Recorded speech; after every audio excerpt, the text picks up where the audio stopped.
इस बहन के लोड़े को उसकी माँ का लोड़ा मारो, इसको वीडियो को शेयर करो। अभी भी वक्त है, हिंदुओं तौबा कर लो, अल्लाह के रसूल से माफी मांग लो, वरना तुम्हारी लाश चीता भी नहीं जलाया जाएगा, तुम्हारी लाश को चील कुएं गीदड़ खाकर खत्म करेंगे। तुम्हें दावत देता हूं, कलमा पढ़ के मुसलमान हो जाओ। अगर नजात चाहते हो, अगर मुक्ति चाहते हो, तो तुम कलमा पढ़ के मुसलमान हो जाओ। खुलेआम हिंदुओं को चील कौओं द्वारा खाने एवं मुसलमान बनने की बात कहने वाला ये मौलवी बांग्लादेश का रहने वाला है।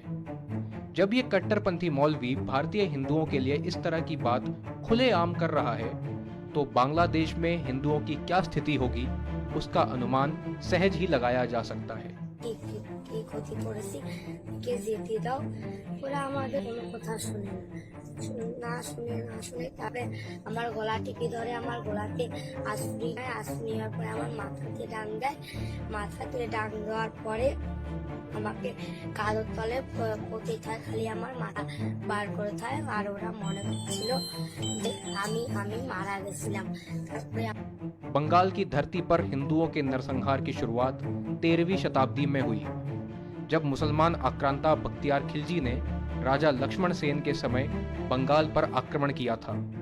13वीं शताब्दी से निरंतर चल रहे हिंदू नरसंहार का परिणाम है कि शोधकर्ता बताते हैं कि अगले 30 वर्ष में बांग्लादेश में एक भी हिंदू नहीं बचेगा। बांग्लादेश में हो रहे हिंदू नरसंहार के लिए जिम्मेदार मुसलमानों में से एक नाम शेख मुजीबुर रहमान का भी है, जिसका आज के समय में बांग्लादेश का राष्ट्रपिता, बंगबंधु जैसी बड़ी बड़ी उपाधियां देकर महिमा मंडन किया जा रहा है।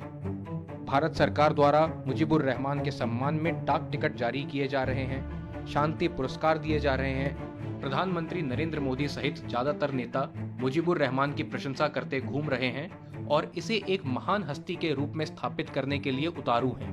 इतना ही नहीं, मुजीब के ऊपर भारत सरकार एक फिल्म का निर्माण भी कर रही है। लेकिन शेख मुजीबुर रहमान के कृत्य, इसका इतिहास कुछ और ही बयां करते हैं। शेख मुजीबुर रहमान का जन्म 17 मार्च 1920 को बंगाल में गोपालगंज के तुंगीपाड़ा गांव में हुआ था। इसके पूर्वज इराक से इस्लाम का प्रचार करने के लिए भारत आए थे। मुजीब के अंदर हिंदू विरोधी भावनाएं शुरू से ही भरी हुई थी। अपने स्कूली दिनों में ही मुजीबुर रहमान ने काजी अब्दुल हमीद द्वारा स्थापित मुस्लिम वेलफेयर एसोसिएशन के लिए धन की उगाही करना आरंभ कर दिया था। मुजीब बहुत कम उम्र में ही राजनीति में आ गया था। अपने कट्टर मुस्लिम विचारों के कारण मुजीब ने इस्लामिया कॉलेज में मुसलमान छात्रों के बीच जल्द ही अपनी एक अलग पहचान बना ली थी। मुजीब के हिंदू विरोधी विचारों को हुसैन सोहरावर्दी के संपर्क में आने से और अधिक बल मिला। सोहरावर्दी पहले से ही बंगाल में सांप्रदायिक राजनीति में लिप्त था। सन 1926 में कलकत्ता में हुए हिंदू विरोधी दंगों में भी सोहरावर्दी की बड़ी भूमिका थी।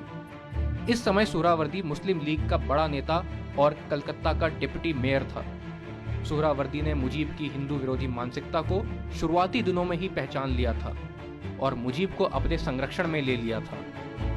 सोहरावर्दी और मुस्लिम लीग को अपने सांप्रदायिक एजेंडा को आगे बढ़ाने के लिए मुजीब जैसे कट्टरपंथी व्यक्तियों की ही आवश्यकता थी। एक बार मुजीबुर रहमान ने अपने गैंग के साथ एक हिंदू नेता सुरेन बैनर्जी के घर में जबरन घुसकर मारपीट की।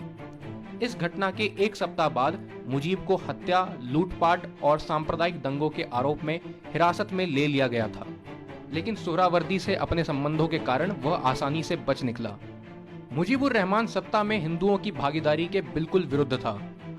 वह पूरे बंगाल को मुस्लिम आधिपत्य के अधीन रखना चाहता था। इसलिए उसने सन 1941 में बंगाल में बनी शामा हक सरकार का भी विरोध किया था। 1946 का चुनाव मुस्लिम लीग ने भारत को तोड़कर मुसलमानों के लिए अलग देश पाकिस्तान बनाने के मुद्दे पर लड़ा था। बंगाल में मुजीबुर रहमान ने मुस्लिम लीग के लिए हर संभव साधन से प्रचार किया था। इस चुनाव में मुस्लिम लीग को मुसलमानों का भारी समर्थन प्राप्त हुआ और उसने बंगाल में मुसलमानों के लिए आरक्षित 119 में से 113 अर्थात 95% सीट जीतकर सोहरावर्दी के नेतृत्व में सरकार बनाई। भारत को तोड़कर पाकिस्तान बनाने की अपनी मांग